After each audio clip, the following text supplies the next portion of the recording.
जब आप इनवाइसिंग कर लेते हैं तो इनवाइसिंग के बाद आपके पास जितने भी टाइप्स की रिपोर्ट हैं वो रिपोर्ट्स के फॉर्म में मौजूद होती हैं। यहाँ आप रिपोर्ट्स के नाम देख सकते हैं, जितने भी नाम हैं आप इन रिपोर्ट को सर्च भी कर सकते हैं।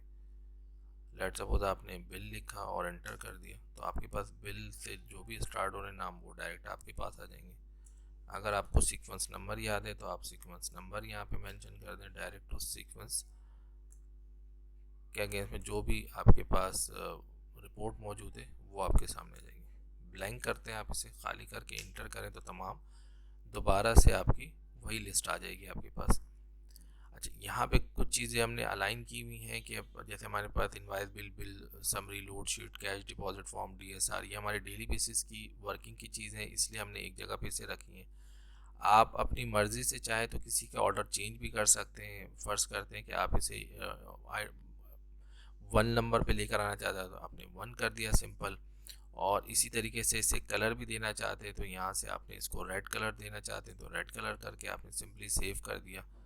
तो ये अब नंबर 1 पे शो करेगा विद रेड कलर के साथ। अगर आप इसके कलर चेंज करना चाहते हैं, लेट्स सपोज येलो करना चाहते हैं तो येलो कर सकते हैं, तो येलो हो गया इसका। तो आप अपने लिहाज से इसकी अपनी मार्किंग के लिहाज से चीज़ें कर सकते हैं, इसकी ऑर्डरिंग कर सकते हैं। अगर आप चाहते हैं कि आपका यूज़र अकाउंट जो है इसे ना देख सके तो आप हाइड फॉर यूज़र कर सकते हैं, और अगर यूज़र को दिखाना चाहते हैं तो शो फॉर यूज़र कर सकते हैं इसी तरीके से। अगर परमानेंटली आपकी वो रिपोर्ट आप समझते हैं कि आपके काम की नहीं है तो इसको बी केयरफुल होकर आप अगर डिलीट करेंगे तो ये आपकी लिस्ट से भी ये रिपोर्ट गायब हो जाएगी। तो इसे देखते हुए इस्तेमाल कीजिएगा इस डिलीट के ऑप्शन को।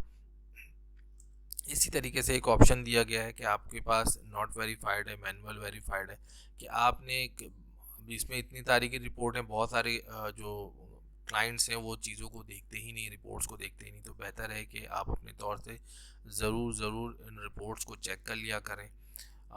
जब आप किसी भी रिपोर्ट को चेक कर लें तो आपकी मार्किंग के लिए मैनुअली वेरीफाइड है कि आपने इस रिपोर्ट को चेक कर लिया है, उसके अंदर जो डाटा और चीज़ें आ रही हैं वो आप करेक्ट हैं, ओके हैं, इस लिहाज से यहाँ पे रखी हुई है आगे। वरना इंडिविजुअल लेवल, इनिशियल लेवल के ऊपर ये नॉट वेरीफाइड का ऑप्शन दे रहा होता है। कोई भी आपने इनवाइस आपने जब सेलेक्ट करनी है, तो जैसे मैंने इनवाइस बिल सेलेक्ट किया तो इनवाइस बिल सेलेक्ट करने के बाद आपने डबल क्लिक करना है तो राइट साइड पे आपके पास इनवाइस बिल से रेलेवेंट जितनी भी चीज़ होंगी आपके सामने आ जाएंगी। ये सारे आपके पास बुकर, सेलमैन, लोड शीट वगैरह, ये सारे आपके फ़िल्टर मैकेनिज़्म है कि आप इनको फ़िल्टर के तौर पे अप्लाई कर सकते हैं। रिपोर्ट की टाइप आपकी दो तरीके की है कि आप रिपोर्ट जनरेट कर सकते हैं या पीडीएफ में जनरेट कर सकते हैं। इसी तरीके से डेट बिटवीन दे सकते हैं। यहाँ पे आप अगर डेट बिटवीन देना चाहते हैं तो डेट बिटवीन किसी भी काम के लिए, जैसे आप एक हफ्ते की पूरी इनवाइस निकालना चाहते हैं तो डेट बिटवीन सेलेक्ट कर लें। इसी तरीके से डीएसआर एक हफ्ते की, एक महीने की निकालना चाहते हैं तो आप डेट सेलेक्ट कर लें इसके अंदर। ये आपको ये बता रहा है कि लास्ट आपकी बुकिंग इसमें कब की हुई हुई है, यहाँ पे आपको मेंशन भी कर रहा है ये। हम चलते हैं दिसंबर के महीने की, इसको देखते हैं कि दिसंबर के महीने की क्या हमारे पास वर्किंग है। तो ये मैंने कैलेंडर के थ्रू जो है पूरे महीने को सिलेक्ट कर लिया। हमारे पास बुकर, सेलमैन सिलेक्ट होकर आ रहे हैं। हमने विदाउट बुकर, विदाउट सेलमैन हमने रिपोर्ट को जनरेट कर दिया। फर्स्ट टाइम में रिपोर्ट जनरेट होने में थोड़ा टाइम लेता है, इसलिए कि उसका इंजन स्टार्ट होता है। ये जब ये वाली छोटी वाली विंडो हमारी स्टार्ट एक दफ़ा हो जाती है तो फिर हमारे पास वर्किंग फास्ट हो जाती है। अगर मैं आपको रिपोर्ट दोबारा जनरेट करके दिखाऊं तो देखें इस वक्त रिपोर्ट नीचे जनरेट हो गई है, हमने फ़ौरन से इसको जनरेट कर लिया। ये A4 साइज़ के ऊपर नॉर्मल हमारे पास तमाम उसके ऑप्शन मौजूद हैं। प्रिंट आप अगर देना चाहते हैं तो प्रिंट के बटन पे क्लिक करेंगे तो प्रिंट आ जाएगा हमारे पास। अगर किसी इंडिविजुअल पेज को देना चाहते हैं तो यहाँ से पेज की रेंज डिफ़ाइन कर दें तो हम इंडिविजुअल पेज को प्रिंट आउट दे सकते हैं। अगर ऑल पे बाय डिफ़ॉल्ट तो ऑल पे ही होता है, ऑल पे ही रहने दें इसको, तो ये ऑल का कर देगा। यहाँ से हम इसको मैक्सिमाइज़ कर सकते हैं, जूम कर सकते हैं ये हमारे पास, ताकि अगर हमें कोई चीज़ वाज़े तौर पे शो नहीं हो रही तो हमें वाज़े तौर पे शो हो जाए। दोबारा से हमें इसको जूम आउट कर सकते हैं। इसे यहाँ से क्लोज़ करेंगे तो क्लोज़ हो जाएगा। क्लोज़ का ऑप्शन ये भी मौजूद है, यहाँ से भी क्लोज़ करेंगे तो क्लोज़ हो जाएगा।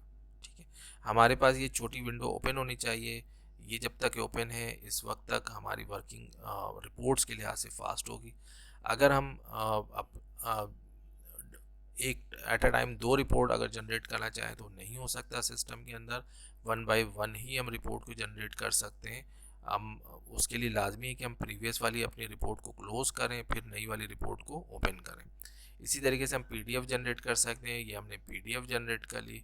ये हमसे ऑप्शन पूछता है कि आपने जो पीडीएफ जनरेट की उसको ओपन भी करना चाहते हैं। यस करेंगे तो आपके सामने डिस्प्ले आ जाएगी, अगर यस नहीं करेंगे तो रिपोर्ट जनरेट हो जाएगी। रिपोर्ट के लिए आपको देखना होगा कि रिपोर्ट आपके किस फोल्डर में जनरेट हुई है। अमूमन आपके डी ड्राइव में पीडीएफ का फोल्डर मौजूद है, वहाँ पे आपकी पीडीएफ जनरेट होती है। ये हमारे पास पीडीएफ का फोल्डर